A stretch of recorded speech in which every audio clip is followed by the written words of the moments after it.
Muito bem, Celulose Rio-Grandense, há 40 anos contribuindo para o desenvolvimento do Estado, Sulpetro em favor da revenda do revendedor gaúcho e também do consumidor do Rio Grande do Sul, e Planalto conectando destinos e conectando pessoas. Neste ano vamos ter aí os 50 anos da Nardon e Nasi Auditores e Consultores. Semana que vem o Nasi estará aqui, vamos ver, né, o que está prevendo aí, porque na verdade é uma empresa de consultoria e que começou lá na década de 70 como auditoria. Naquela época, falar em auditoria, eu me lembro que eu fui auditor, quando eu terei meu curso de economia, e depois, quando fiz o mestrado, resolvi fazer auditoria. A auditoria realmente é um trabalho que hoje nenhuma empresa, seja pequena, média ou grande, prescinde de um trabalho de auditoria, porque as fiscalizações hoje, tanto das procuradorias, das controladorias, da Receita Federal, são muito detalhadas, né, e são muito presentes. Elas estão hoje você não pode fazer, por exemplo, qualquer uma trapaça, digamos, do ponto de vista das suas receitas, do seu faturamento e tal, com notas fiscais, como se fazia antigamente. Então, hoje se exige que haja um trabalho prévio de auditoria nas empresas. Isso é importante. A Nasi Auditores e Consultores, Nardon e Nasi Auditores e Consultores, é uma empresa que se consolidou e solidificou nisso, fazendo, inclusive, auditorias internacionais. Você sabe que a maior empresa de auditoria do mundo é a PricewaterhouseCoopers, a PwC, que é a nossa cliente aqui também. E a PwC, que inclusive é auditora da Petrobras, e todo aquele rolo que deu na Petrobras, a PwC acabou não assinando os balanços da Petrobras, enfim, depois de toda essa safadeza que o governo fez com a empresa, desviando recursos, comissões, etc. Tal, uma história que nós já sabemos, né? Mas a auditoria, ela tem essa questão de previamente alertar sobre isso, e houve essas coisas com relação à PwC e à Petrobras, e a Nardon Nasi Auditores também hoje faz auditorias a grandes empresas internacionais, pelo porte que tem do ponto de vista da sua qualidade, da sua eficiência, e de trazer para as empresas essa garantia de que todas as ações feitas por elas, seja do ponto de vista administrativo, fiscal, financeiro e, sobretudo, de relações internacionais, de capitais que são captados aqui e são colocados no exterior, em bancos internacionais, isso é importante hoje, essas empresas terem presentes, elas que têm essa ligação com o exterior, porque a Receita Federal, os órgãos de fiscalização do governo estão muito em cima disso, e as auditorias têm um papel fundamental para prevenir as empresas de aborrecimentos, como tem dado e deu muito e vai dar ainda muito a Petrobras, BNDES, etc. e tal aí. Bom, Lília, estamos recebendo hoje aqui o camarada que já assumiu a responsabilidade pela tua aposentadoria ou não? Praticamente, né, Rui? E está assumindo a responsabilidade sobre muitas dúvidas aí que têm surgido do telespectador, né, para esclarecimento. Quais delas? Tu tens uma? Tenho uma dúvida de RH, enquanto profissional de RH, e também de preocupação com o funcionário, né? Situação. O funcionário recebe um atestado de 15 dias, né? Ainda estamos no contexto dos 15 dias. E ele não está apto ao trabalho ainda. Então, automaticamente, ele vai ser encaminhado. Ele recebe um novo atestado para ser encaminhado ao INSS. Mas aí é justamente aquela discussão assim, a pessoa ela não ficou curada em 15 dias, mas ela precisa só de mais 7 dias. Automaticamente, isso já encaminha ela para o INSS.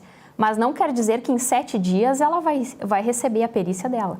Então, a perícia foi marcada lá para início de maio, né? E aí a pessoa vive aquele dilema. Bom, eu estou em casa, eu já estou apto, porque eu precisava de mais 7 dias somente, mas eu tenho que esperar. Agora eu estou de mãos atadas. Qual é que é a recomendação, Rui, assim, para, né, amenizar o estresse das pessoas? É sabido que essas perícias estavam muito demoradas, às vezes 2 ou 3 meses, né?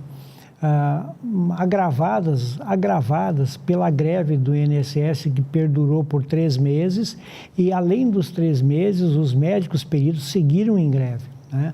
Isso faz um acúmulo de perícias represadas que alguém tem que dar um jeito.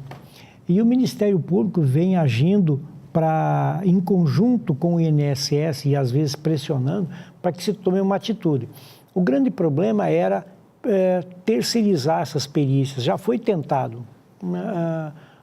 Grande parte desse processo eu acompanhei, onde havia então um encaminhamento através de um envelope de exame médico, um médico terceirizado fazia e restituía essa perícia, né? Não deu muito certo porque havia no entendimento do próprio INSS um grande volume de perícias concedidas desnecessariamente, né? para evitar bronca, né? Olha, fulano, você negou a minha perícia, mas o que é isso e tal. Então, para evitar esse entrevero, os médicos terceirizados foram descredenciados. Então, voltou a perícia unicamente para o INSS. Agora, em função desse represamento excessivo e por a ação paralela do Ministério Público, as perícias poderão ser feitas por médicos do SUS. Vai melhorar bastante esse problema. Mas, respondendo objetivamente a tua colocação, é o seguinte: o afastamento se dá no 16º dia. E esse requerimento ao INSS, ele tem que ser apresentado entre o 16º dia e o 30º dia. Né? Pois bem, dentro desse prazo, se a perícia for marcada para dali a 60 dias, mas a incapacidade previamente já sabido que duraria aí 15 dias, né? E a perícia for marcada para 60 dias, se houver comprovação de incapacidade nesses dias posteriores ao 15º, o médico perito do INSS vai fazer a perícia lá 60 dias depois, vai dar esses 60 dias com alta no mesmo dia do exame. Sim, ou seja, você vai fazer a perícia hoje, já poderia voltar hoje. Perfeito. No outro turno. No dia seguinte, volta ao trabalho. Porém, se essa pessoa, depois dos 15 dias, não tem nenhum documento, nenhum atestado, nenhum exame que enseje, que diga que aparentemente teria uma incapacidade, o médico, mesmo 2 meses depois, pode negar o benefício. E aí o prejuízo é todo da pessoa que vai ficar 2 meses sem receber. Então, o que determina é a continuidade do atestado dos 15 dias, né? Ou mais um atestado. Então, isso normalmente os médicos eles já têm feito, essa preparação de encaminhamento. Tem. O único cuidado é assim, quem é empregado, procura sempre juntar o maior número de elementos comprobatórios possível dessa incapacidade.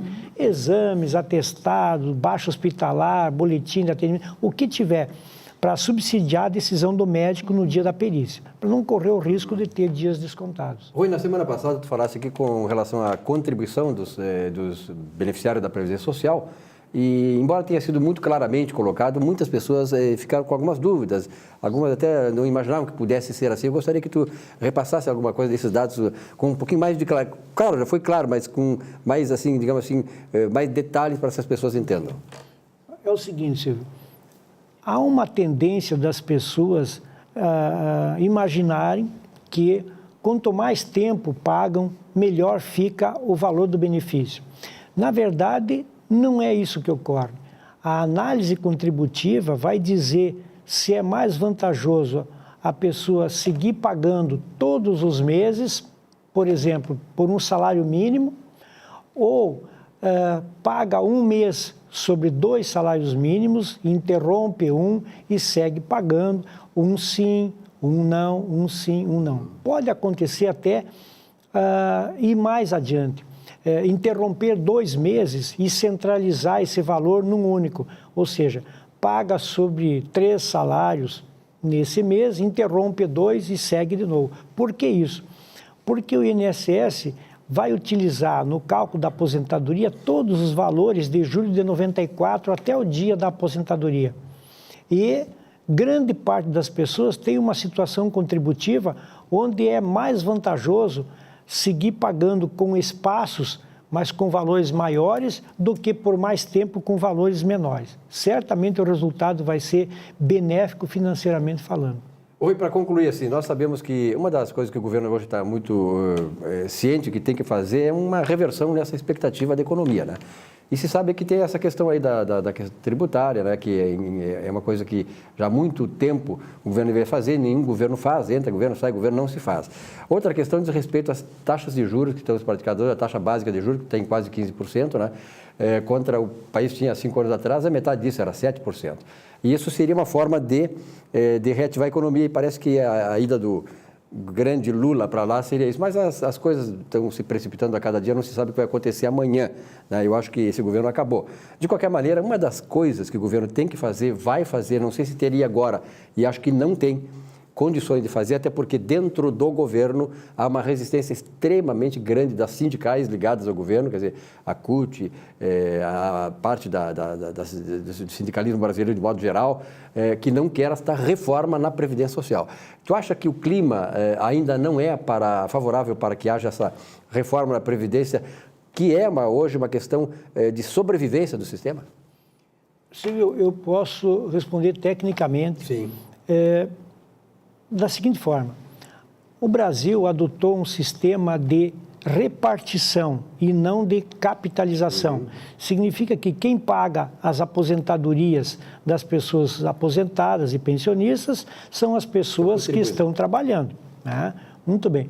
Então, daí a dizer que a Previdência está quebrada e tal. Não, a Previdência não pode quebrar. A Constituição prevê sempre que o Tesouro Nacional vai cobrir ali. Agora, é evidente que em situação de desemprego, como está se atravessando agora e agravando, o déficit da Previdência tanto maior será. A reforma da Previdência pretendida pelo governo, ela pode até ter um embasamento técnico correto, ela tem princípios mais ou menos corretos, porque ele está copiando também, não é criação do PT. Mas esse embasamento técnico correto pressupõe também um momento ideal para ser feito. Hoje não tem respaldo político para fazer essa reforma e também, em decorrência do endividamento dos aposentados, em decorrência do desemprego, a revolta seria muito grande. Não é o momento político, não é o momento correto. Essa reforma tem que ser feita em algum momento. Com certeza isso vai ser feito nos próximos anos e vai avançar em cima do quê? Nos 2 primeiros momentos, tudo que se sabe desse projeto, dessa pretensa reforma, é que vai atacar a mulher. Ou seja, a idade da mulher será compatível com a do homem, 65 anos, e o tempo de serviço da mulher aos 35 anos, também compatibilizando com o tempo de serviço do homem. A expectativa de ambos... Cálculos atuariais, até porque a mulher hoje ela dura mais que o homem, né? Então, esse movimento feminino aí que, de certa maneira, trouxe grandes vantagens para a mulher também, nesse aspecto, analisando sobre esse aspecto, será uma desvantagem, entre aspas, do ponto de vista que ela também agora vai se reger pelas mesmas leis que estão amparando o homem do ponto de vista da aposentadoria. Então, por enquanto era isso. Semana que vem tem mais. Tem mais. Mais bomba por aí. Mais bomba. De repente até lá, né? Muitas coisas vão acontecer. Se de ontem à noite, nós estamos gravando nessa quinta-feira, dia 17 aqui, de ontem à noite para cá, o quadro total mudou no país, quer dizer, não se sabe o que vai acontecer amanhã. Acho que o fim de semana vai ser um fim de semana aí que nunca estivemos convivendo na história do Brasil, república, mas as coisas são aí, quer dizer, as coisas estão se precipitando e eu vejo assim, viu, Rui e Lília, que a população brasileira, graças a Deus, ela deixou de ser uma população hoje conformada, resignada. Nós não podemos mais ter resignação e conformismo com esta patifaria que está acontecendo no Brasil e que prejudica todo mundo, todos nós, né?